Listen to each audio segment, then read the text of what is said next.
Janaballabha Givadadari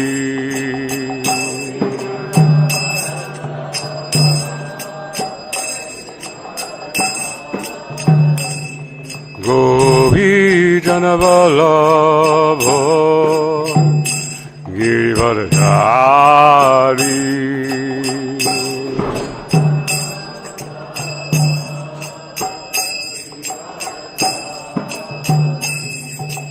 Yashodanandana Vrajajanarandana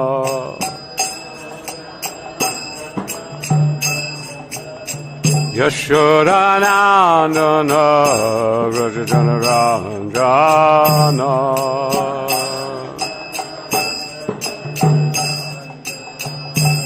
Ramanatira Vanachari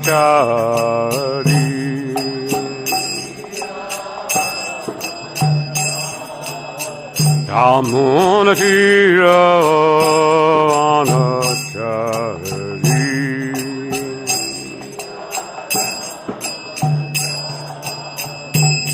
Jaya Radha Madhava Kunja Vihari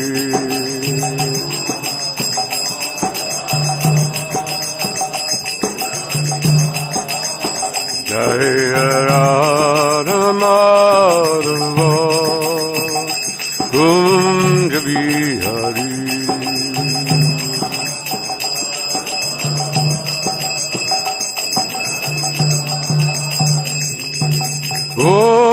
Janaballava Givadadari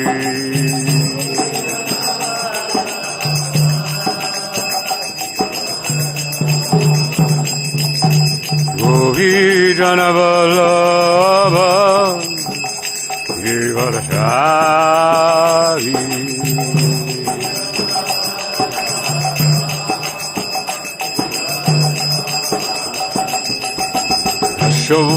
Yashodanandana Vrajajanarandana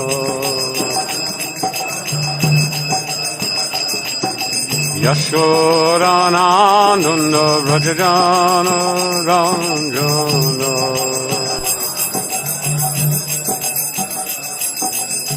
Yamunatira Vanachari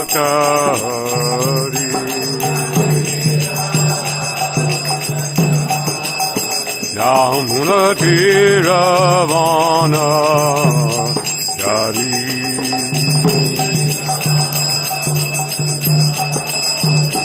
Jaya Radha Madhava Kunja Vihari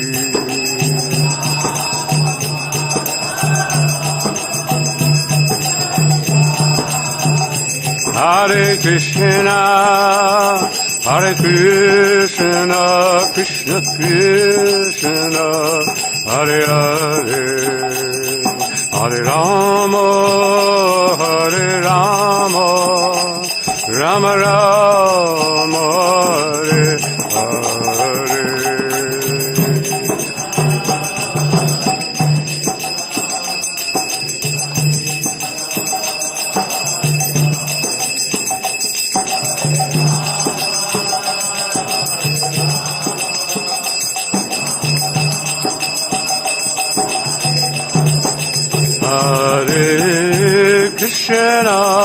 Hare Krishna, Krishna Krishna, Hare Hare, Hare Rama, Hare Rama, Rama Rama, Hare Hare.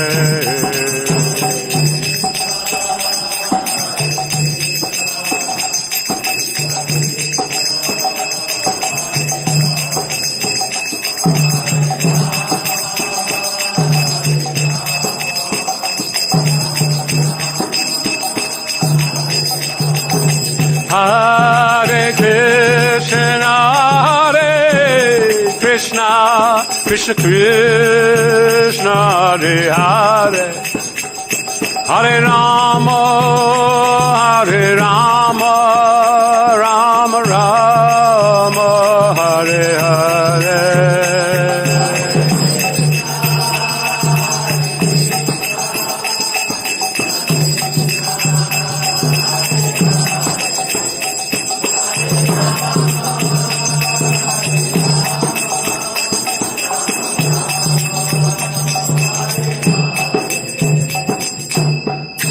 Jaya Radha Madhava Kunja Bihari.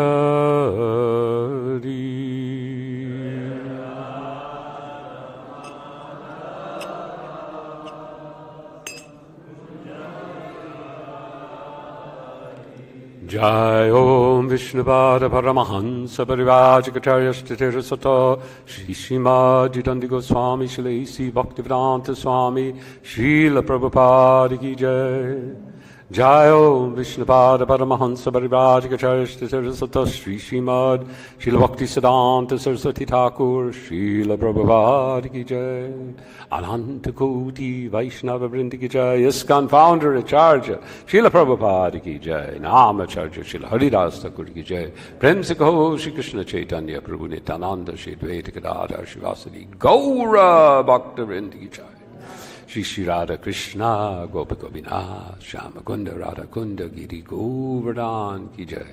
Shri Vrindavan Dham Ki Jai. Shri Mayapur Dham Ki Jai. Ganga Mai Ki Jai, Jamuna Mai Ki Jai, Tulsi Maharani Ki Jai, Bhakti Devi Ki Jai, Srila Prabhupada Ki Jai, Grantharaj Srimad Bhagavatam Ki Jai, Samaveta Bhaktivinoda Ki Jai. All glories to the assembled devotees, all glories to the assembled devotees, all glories to the assembled devotees, all glories to Shri Guru and Shri Gauranga.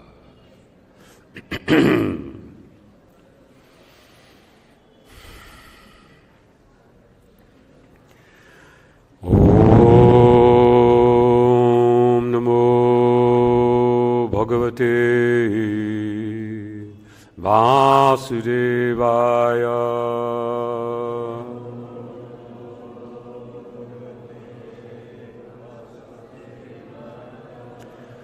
Om Namo Bhagavate Vasudevaya.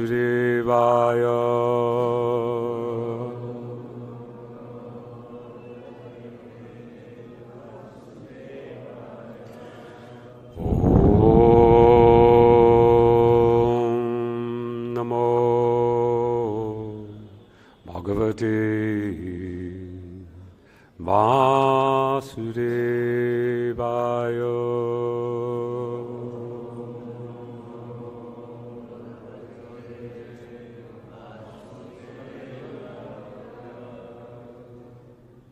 Hare Krishna.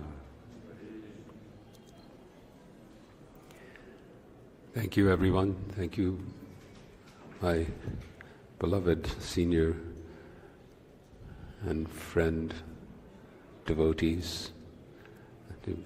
Please bless me. Okay.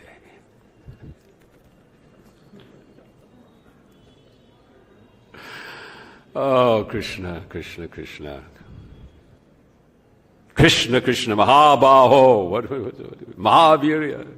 When you're in trouble, what do? Krishna, Krishna. Here I am, sitting here in Prabhupada's Krishna Balaram Mandir with no qualification whatsoever. But I will do one thing. I will begin with a complaint because that is in my nature. And I've been complaining like this every class I've given in North India. Look at what I'm sitting on. Totally unsuited for me. And look what we've given the Bhagavatam. Also totally unsuited for the Bhagavatam. A cheap wooden stand bought from the market. Now this is, I have to say, this is better than the one in Delhi. Okay? And actually better than the one in Rohini. So it's nice, it's better. And at least you have a nice, velvet table and so on. But it is my request that I turn off my phone. 1 second. What's going on here? I thought I turned it off, but I didn't. Everywhere I go, I say this, that let's do something better. Let's make a stand for the Bhagavatam, which is more opulent than the seat for the speaker. There's actually a GBC resolution that says that. So, enough with that. Let's go to Srimad Bhagavatam, the 10th canto, the smiling face. We've proceeded from the lotus feet. We're going up and up and up. And it's interesting because we're the 10th canto is like the Gita in that the greatest treasure is in the middle, and on either side there is you have the first 6 chapters of the Gita and the last 6 chapters, but the middle 6 chapters are where you get the full bhakti. So similarly in the 10th canto, the middle is, as I understand, now maybe I'm getting, but Madhava will correct me if I'm wrong, but the Rasa Lila and so on comes kind of right in the middle. And now we're moving over into Dvaraka, we're in Dvaraka Lila. And as we've heard, Mathura is supreme. Dvaraka is even more supreme, but Vrindavan is most supreme. But all of these we'll talk about when we get into talking. But first we have to read the Bhagavatam. So we have 3 verses for today. Narada has heard how Lord Krishna, after killing Narakasura, has married 16,000 wives. By the way, everyone, you can all hear okay? It's okay.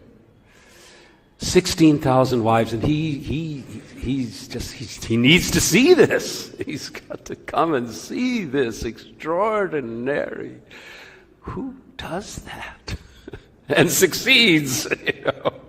I mean, it's just to marry one wife is quite a challenge. You have to serve, and he's married 16,000. So Narada, he's got to see this.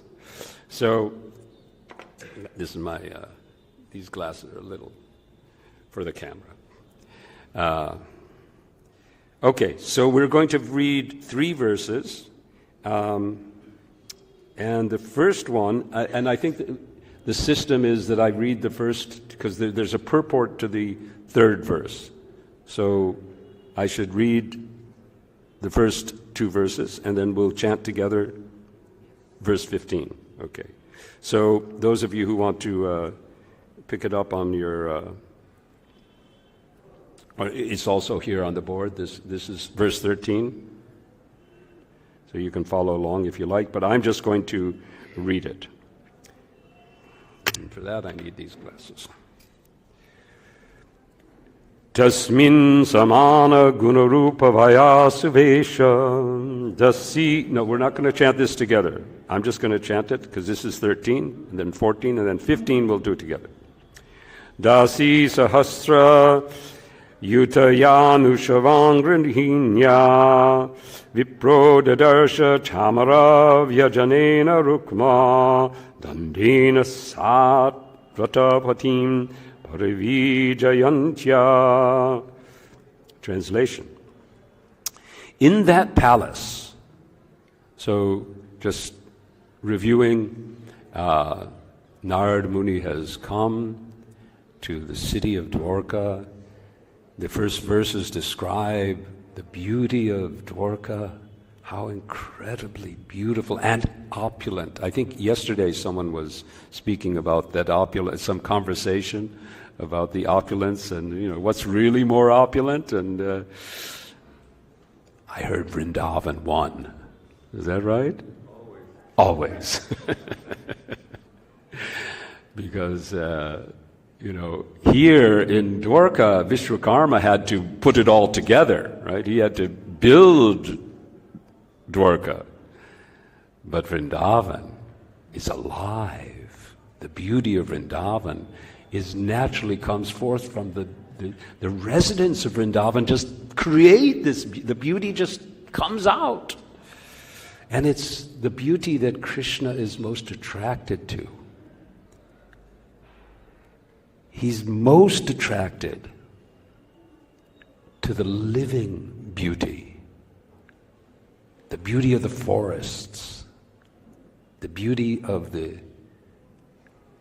And actually, if we reflect, he's very attracted to wild beauty. The beauty of the forests and the animals roaming the forests.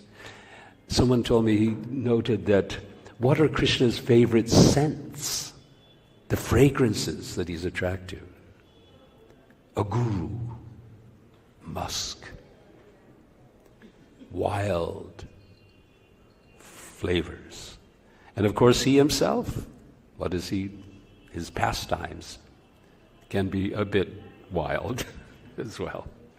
But he has all kinds of ways to enjoy. So, Narada has now entered one of the palaces. And in the translation, in that palace, the learned Brahman saw the Lord of the Sātvatas, Śrī Kṛṣṇa, together with his wife, one of the 16,108. The 108 wives were all before the 16,000, or did some come later? It's just 8. Okay, 16,008, not 108, because there's 8. Okay, somehow I got 108 in my mind. So there was Rukmini, there was Kalindi, there was Satyabhama, there was... I read this just this morning. Don't think that I know this in my head. There was Bhadra, there was Nagajitni, I think. Anyway, I read those were 5. Jambavati. So there was Rukmini, Satyabhama, and Jambavati. I think they were the first 3. And Lakshmana, Kalindi, Mitravinda. What, these devotees, they know everything. I got that from Sachin. But he knows, and he just tells it. I don't know. Anyway, so he married these, and now he's got another 16,000. So, one of those, together with his wife, who fanned him with a gold-handled yak-tail fan. She personally served him in this way, even though she was constantly attended by 1,000 maidservants, equal to her in personal character, beauty, youth, and fine dress. She didn't have to do what she's doing. She's doing this out of pure love. So the next verse, 14. Tam sanar-rikshya bhagavan sahasotita sri paryankata sakala dharma britam varishta anamya pada yugalam sirasa kirita jushtena sanjalira vivishadasane sve. Supreme Lord is the greatest upholder of religious principles. Thus, when he noticed Narada, he rose at once from goddess Shri's bed, bowed his crowned head at Narada's feet, and joining his palms, had the sage sit in his own seat. Interesting how the Bhagavatam describes this wife, this queen of Krishna, as Śrī. We understand that all of the consorts of the Supreme Lord are either Lakshmi herself or expansions of Lakshmi. But Lakshmi herself is an expansion of Sri Radha. Right? These guys are going to correct me anytime I get that wrong. Hare Krishna. So now we come to the verse that we're going to do together. Text 15, right?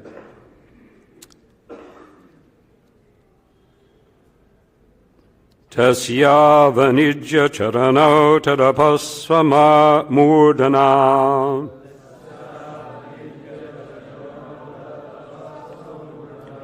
Bibraj jagad gurutamopi satam patirhi Brahmanya deva iti yad gunanama yuktam Tasyaiva yacharana sochama ashesha tirtam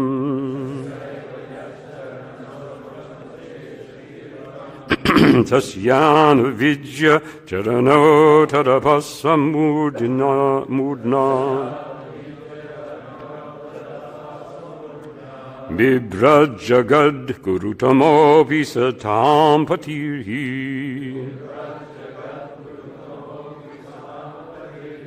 Brahmanya deva iti yad gunanama yuktam Tasyaiva yat sharana sochamasesha tirtam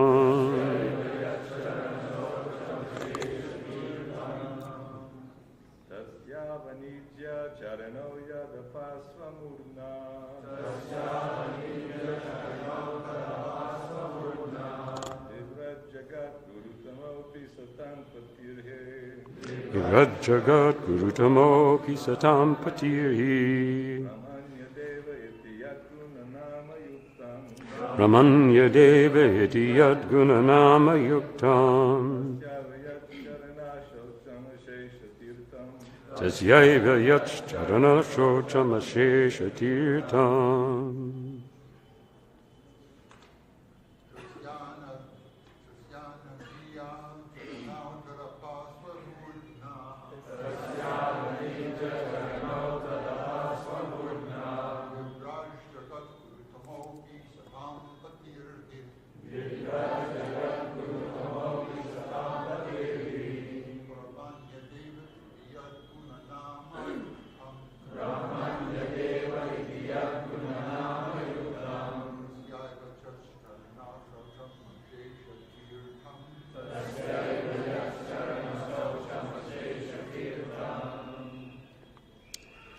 Ladies,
tasya, his, avanijya, washing, charano, the feet, tat, that, apaha, water, sva, his own, mudna, on the head, bibrat, carrying, jagat, of the entire universe, Guru Tamaha, the Supreme Spiritual Master, Api, even though, Satam, of the saintly devotees, Patihi, the Master, he, indeed, Brahmanya, who favors the Brahmins, Devaha, the Lord, Iti, thus called, Yat,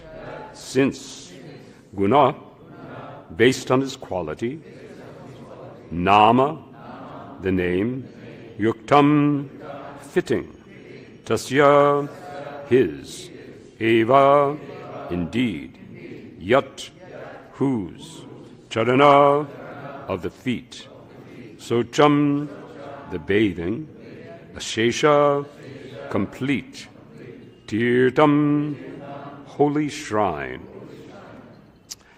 Translation. The Lord bathed Narada's feet and then put the water on his own head.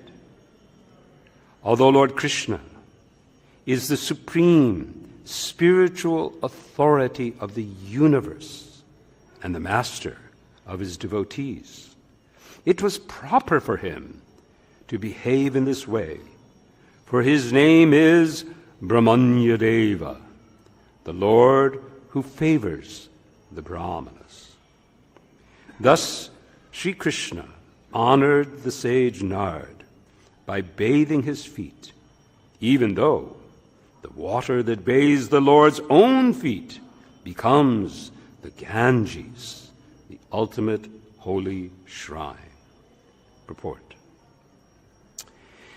Since Lord Krishna's own lotus feet are the source of the most holy Ganges, the Lord did not have to purify himself by bathing Narada Muni's feet. Rather, as Srila Prabhupada explains, this is from Krishna book, I understand. Lord Krishna in Dvaraka enjoyed the pastimes of a perfect human being. When, therefore, he washed the feet of the sage Narada and took the water on his head, Narada did not object, knowing well that the Lord did so to teach everyone how to respect saintly persons. Om Ajnanamittamrandasya Gyananjana Shalakaya Chakshumilitam Jena Tasmai Śrī Gurave Namaha Mukam Karoti Vāchanam Mangalayagiri. Srila Prabhupada describes in this purport that the Lord's pastimes in Dvaraka are that of an ideal person. We've also understood that the Lord, when he assumes, when he comes in his form as Sri Ram, he's considered to be the Maryada Purushottam, the greatest exemplar of ideal character. And some argue that the Lord's behavior in Vrindavan is not exactly always one to be, that sets an example. Here, Narada is, although he's fully aware of Krishna as the Supreme Lord, he still allows Krishna to treat him as a Brahman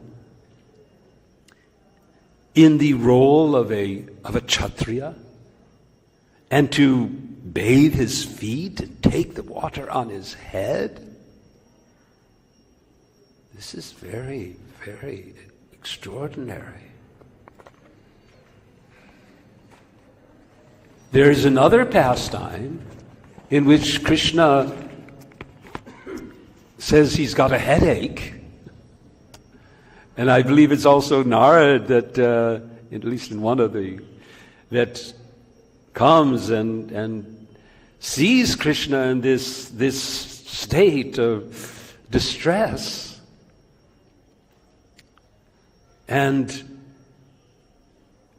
asks, what can I do? How can we cure you? Oh, there's no cure for this but the dust of the feet of my devotees. That will cure me. So Narada goes to various devotees. I believe he begins with Lakshmi, I think, is it? Or no, I'm not sure. The story goes in various ways. But he goes to Mahadev, maybe it was Mahadev and Brahma, and they all, how can my feet go to Krishna's head? He is the Supreme Lord. How can my foot dust go? It's only when he approaches the Vrajagopikas who say, even we have to go to hell for this offense of our foot dust going on the head of our Supreme Beloved. Still, if he needs it for his headache, let it be. And here Narada is sitting peacefully while Krishna is taking the water from his feet and putting on his head, because he doesn't want to disturb the pastime of Krishna. Krishna's pastime here in this Dvaraka is to be an ideal person and an ideal husband.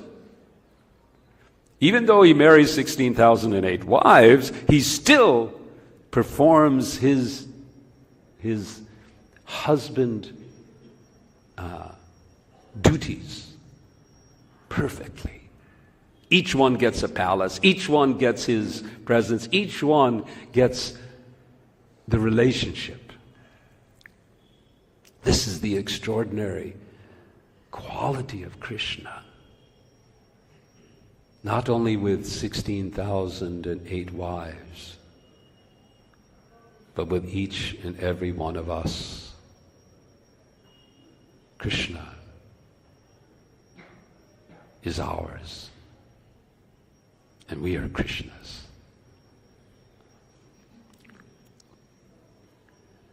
During our retreat just now, we got to sit at the feet of Giriraj and hear about Krishna's 7 oceans of qualities, of attractive qualities. In one of the purports that I unfortunately I got a little confused about my devices, but I'd looked this up earlier. But I remember it now, that Srila Prabhupada speaks about how Krishna manifests his pastimes in Vrindavan, in Mathura, and in Dvaraka to attract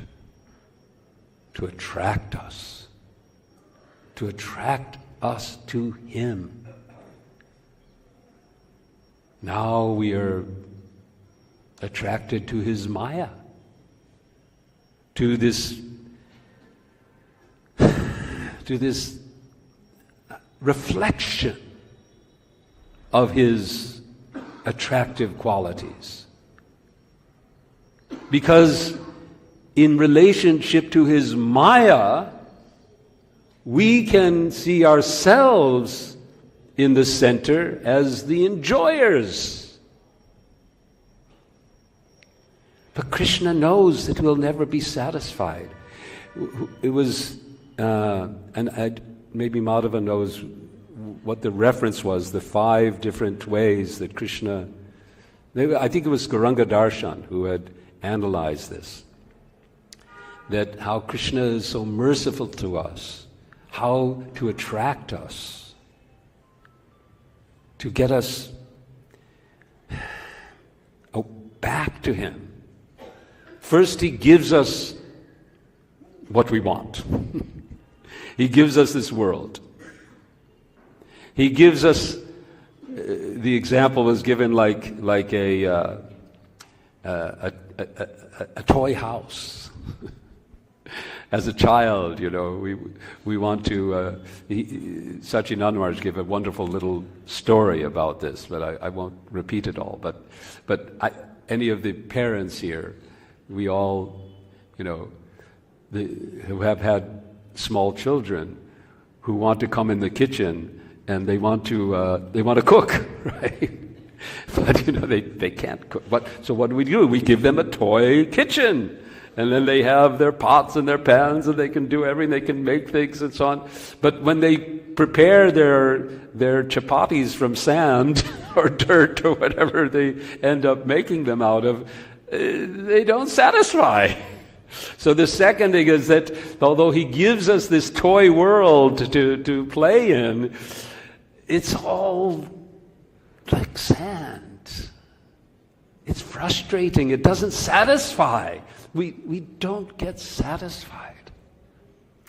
So his frustration, the frustration of this world is his mercy, his kindness. And that then enables us to open ourselves up and to actually allow ourselves to associate with a devotee, instead of going to the other side of the street. I don't know if any of you are in this, who come to Krishna consciousness, but there's a website called howicame.com, I think. So there's stories there. If you haven't submitted, you can go and send your story. It's really nice. And I was looking through it to see, how do people come to Krishna consciousness? There were quite a few in which a person was like, he would see the devotees on the Sankirtan party because on going to work or something like that, and he would just she would make a point to go to the other side of the street to avoid them, right? But when the frustration builds, then the devotees are there.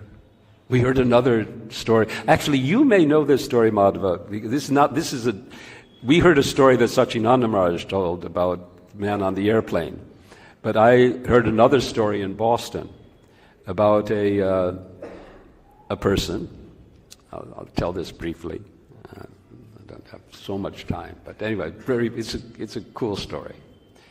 So the devotees in Boston started getting these phone calls. So this man would call the temple, and as soon as a devotee picked up, he would start cursing, and just that Krishna, why? I can't repeat the kind of words he used, but he just all this until the devotee hung up. And then a few days later,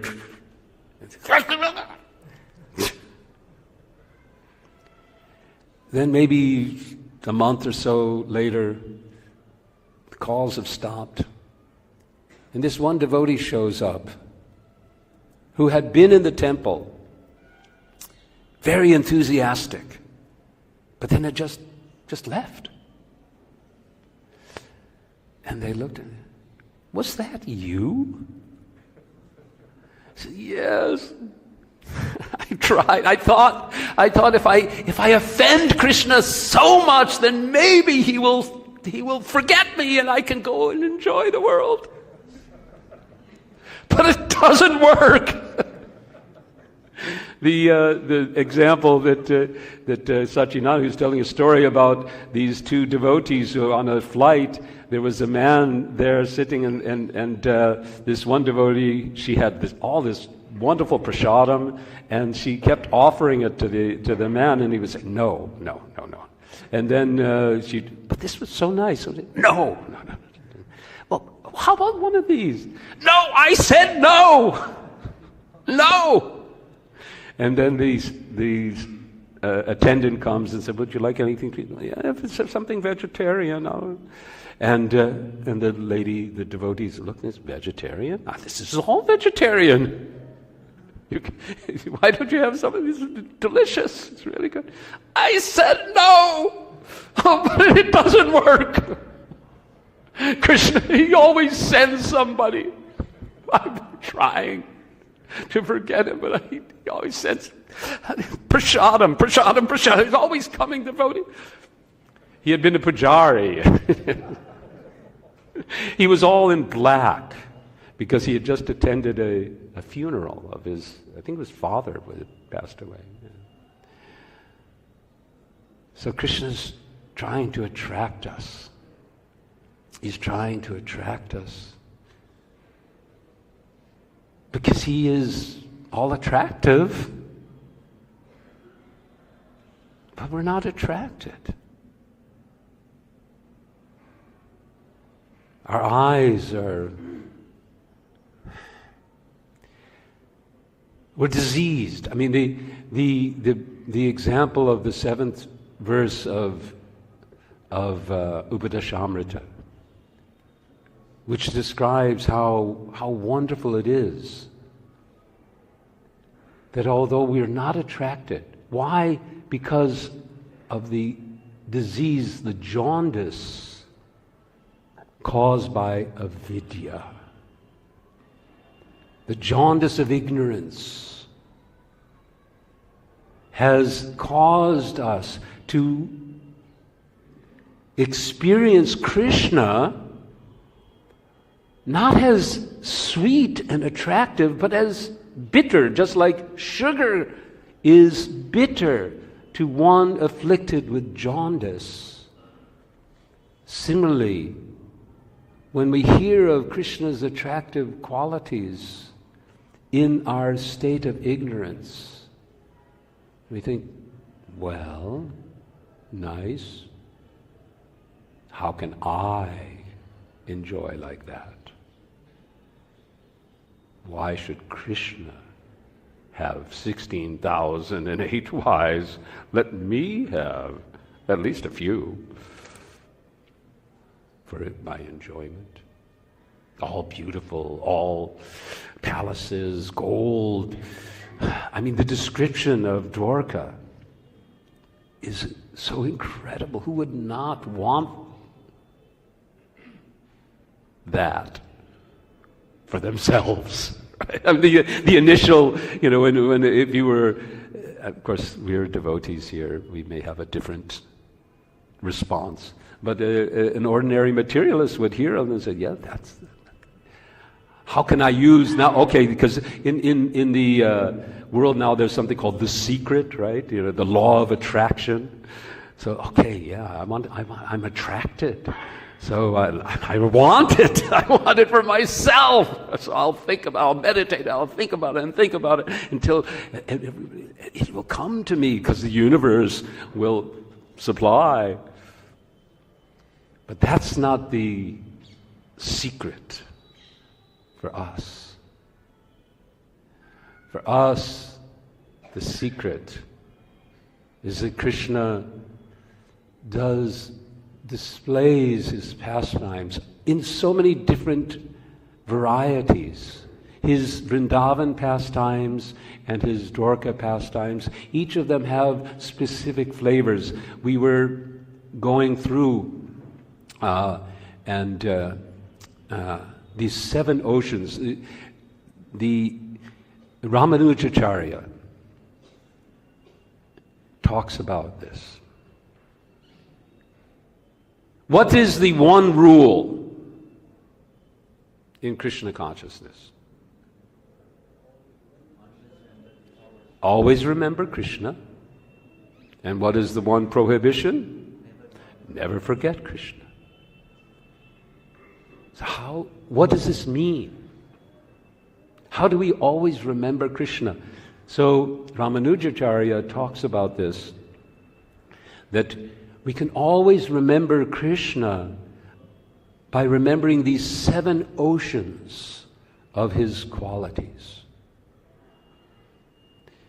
The first is Karuna. These are Jaladi. Jaladi means ocean. So Karuna Jaladi, his ocean of mercy.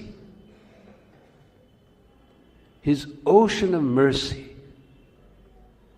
The second is Suchara. So this particular verse talks about Suchara, his character, his ideal character. So the pastimes of Dvaraka are particularly meant for us to experience and to see the ideal character of Krishna.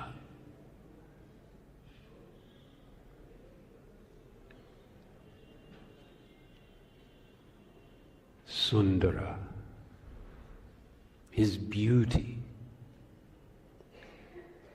Everywhere in his Leela we find beauty. Madhurya. Madhurya, his sweetness, and that especially we find in his Leela in Sri Vrindavan Dham.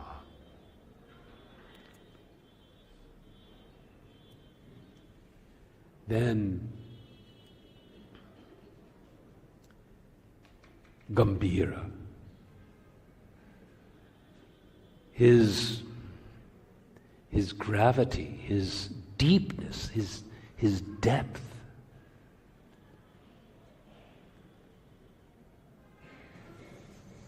Then Odarya,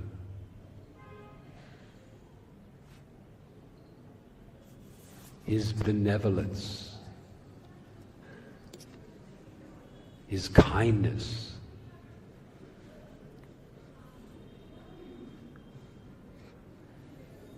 And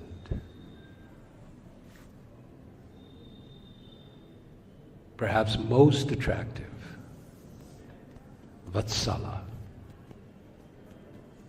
His love for us. His love for us. Which is compared to the love of millions of mothers. That's millions of mothers. I mean, the mother's love. Our time in Govardhan just now was so sweet. The evening was spent hearing Damodar Leela and seeing how in so many different ways Mother Yashoda is loving Krishna. And in so many different ways, Krishna is bringing out his sweetness by his unusual childhood activities that are so sweet. I highly recommend that you all tune in to the VIAG YouTube channel and hear these. It's just extraordinary, extraordinary. So these oceans of Krishna's qualities, as we think about them, we remember them, we remember Krishna in these ways, then our natural attraction, this attraction for Krishna is our actual, it's not something that we have to, kind of inject in some way and change in some way to become attracted to Krishna. We are naturally attracted to Krishna as soon as we understand who Krishna is and we understand who we are in connection with Krishna. When we really fully understand that we are nothing but Krishna's own parts and parcels, His own energy. We are simply His jivas. We're His jivas. His unlimited jivas. We are atoms of His unlimited jiva shakti. That's who we are. And why are we? That's who we are and why are we? We exist for His pleasure, for His service. And particularly, we exist to serve Him with a power, with a love that springs from the full free will that we have to serve or to turn away.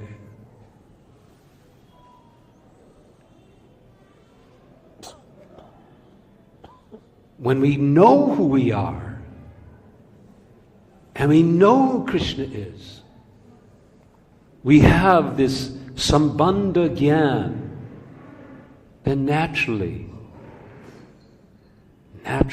all these qualities of Krishna will attract us. We'll want to remember them.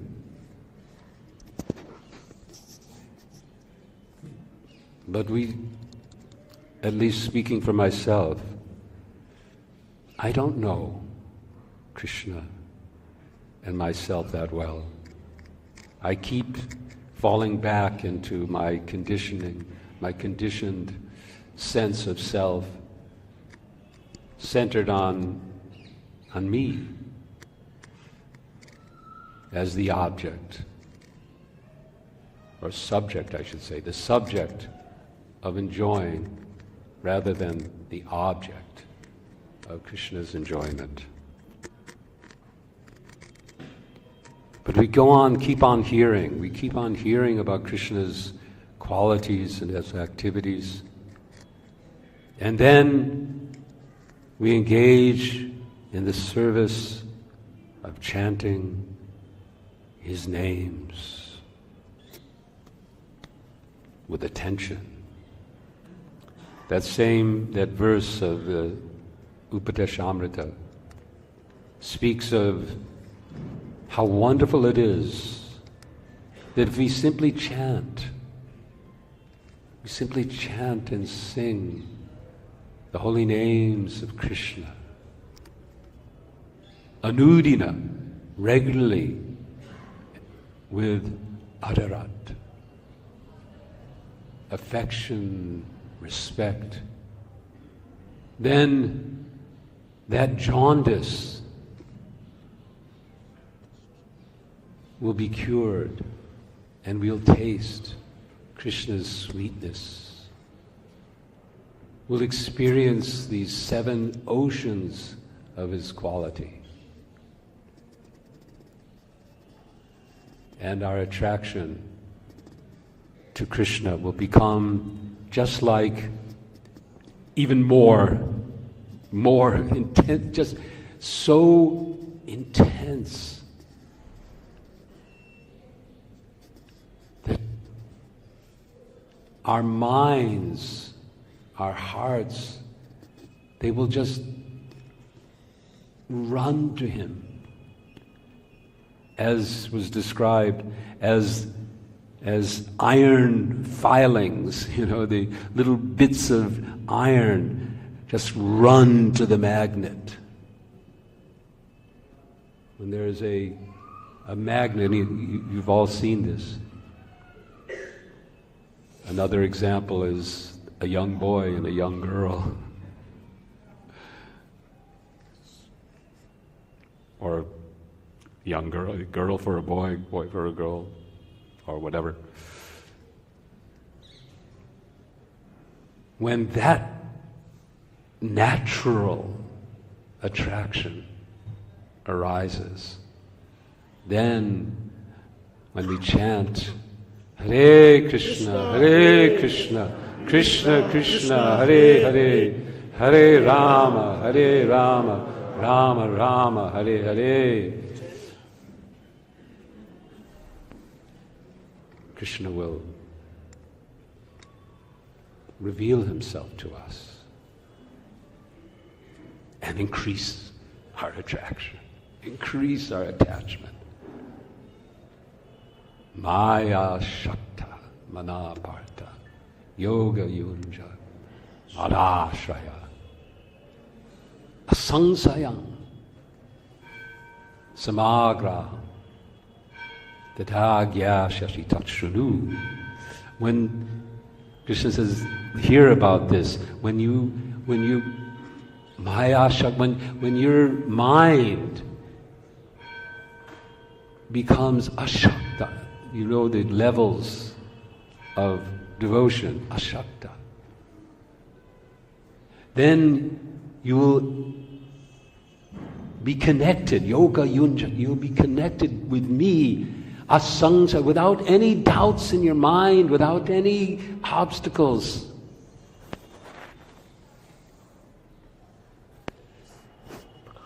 And to do this, we simply have to go on. We just have to go on chanting Hare Krishna, Krishna Krishna, Hare Hare, Hare Rama, Rama Rama, Hare Hare. Don't worry. This is in the words of Bhaktisiddhanta Saraswati Thakur, who, when approached by some disciples who said, we've been chanting for 10 years and, things are... And his response was, don't worry, just continue. Hare Krishna. I'm sorry, I didn't... It's 9:00, so do we take time for you to give some comments and a few questions? Okay, if there's some questions. Yes, Kalakanta Prabhu. Just a quick comment and a question. In regard to the stories of Krishna never forgetting the devotee, once the devotee left the temple because he loved fishing so much he just couldn't stay away. So he left the temple, went fishing, pulled up a boot, and inside the boot was a Bhagavad Gita. Hare Krishna. So he went back. By the way, those other two stories that I told you, both of them are, they ended up back in the temple. They couldn't stay away. My question is there a distinction between karuna and adarya, the mercy and benevolence? Now I'm trying to recall the examples that we were hearing about this. Gauranga Darshan Prabhu gives a whole analysis of this. And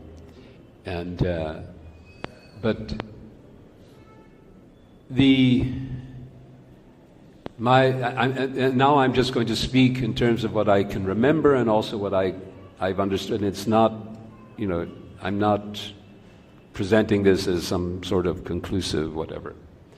But what I can understand is that the karuna, the quality of karuna, this is especially connected to this sort of causeless mercy. That's that without any sort of qualification, Krishna is merciful. He just gives mercy. And his audarya is connected to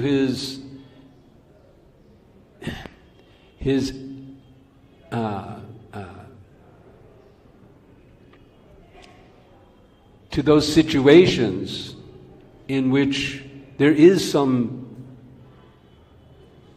need, there's some I need help, and then Krishna responds with his audarya, his kindness. That's what I recall, but Gauranga Darshan has written all about this, so he's a good source. Hare Krishna. Yes, there's a microphone. Hare Krishna, Prabhu. I was wondering, into the mic? Same with regards to the oceans. Gambhira, how can we devotees of, trying to be devotees of Krishna generally, most of us appreciate the Vrindavan aspect, although we respect Dvaraka, Vaikuntha, but how can we understand Gambhira, this quality of Krishna, when he's generally seen as very sweet? How is he serious? Yes, his serious side. How is that attractive? It comes out in his lila, but I recall also when in our sessions in Govardhan, and frankly we kind of skipped over it. We didn't spend much time in Gambhira, but there were a few, I think some examples of how, and one of those comes in, we also spent time hearing about Krishna's pastimes. Burijan called it Between the Hill and the Great Dance. That was his title for his. That between the lifting of Govardhan Hill and the rasa dance, the chapters in between speak of, first of all, Indra's coming to beg forgiveness, then Surabhi coming and offering her prayers, and then first it comes with the cowherd men thinking, what's going on? Who is this Krishna? And then the last one before the rasa dance chapters is Krishna saving Nanda from Varuna. And when we hear about Krishna's response to Indra, there's a depth, there's sort of a seriousness in his relationship. So, for me at least, this Gambhira, the attractiveness of the Gambhira quality in Krishna, is how he reserves his affection for his unalloyed devotees and gives a more official kind of reciprocation, because that's what we were hearing about, that Burijan Prabhu was talking about for these different chapters, how we are seeing Krishna, how he reciprocates with his devotees in different ways.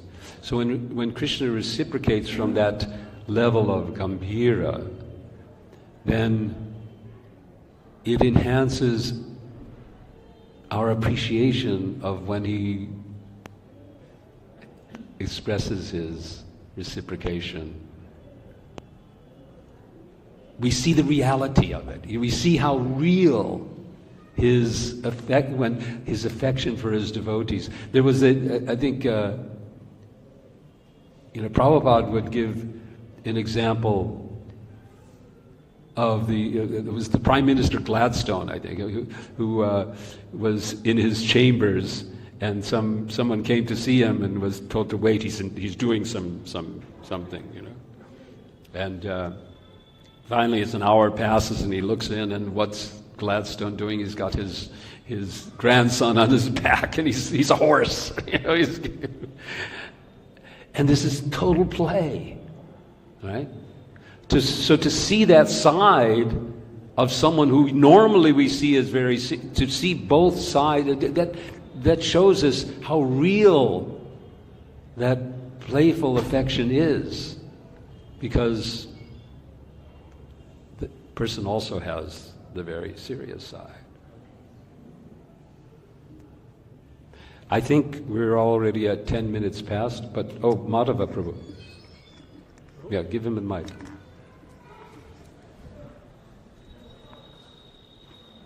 Just to add on that gravity, I think one way to look at it is when Krishna is grave, or when any great personality who is dear to us is grave, it makes us be thoughtful. And the example is Lord Brahma. When he came to Vrindavan, himself unqualified to stay here, Krishna didn't say anything, even though Brahma poured out his heart and he was crying and he was falling at Krishna's feet. Krishna said nothing. And it made Brahma think, oh, I don't deserve to be here. This is a whole different realm. And similarly with Indra, he said, now you have to go. There was no like, okay, I accept let's go and play with my friends here. Let's meet them all. No, you have to go as well. You're not.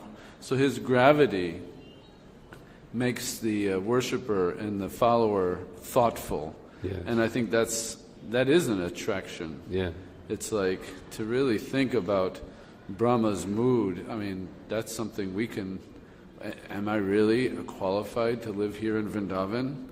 You know, am I free from all other personal desires, or do I have some work to do? So gravity is a good, and certainly the disciples of Prabhupada, they can attest, when they've seen Prabhupada grave, it made them doubly think and rethink everything that made Prabhupada in that situation, and it was for their betterment. So, and appreciation. Yeah. I mean, was the passport picture? Oh, Prabhupada, you look so serious. So, oh, that's ecstasy. Yeah. So I think we have to end here because it's 9:10. So, okay, sorry, but if you want to come up, I can. Thank you very, very, very much for letting me sit in this too opulent seat. There was one temple I went to recently, and the seat was so opulent and the Bhagavatam stand was so poor that I wouldn't even sit in that seat. So, message to management. Make it not, it can be a stand like this, but gold plated or something like that. Hare Krishna, thank you.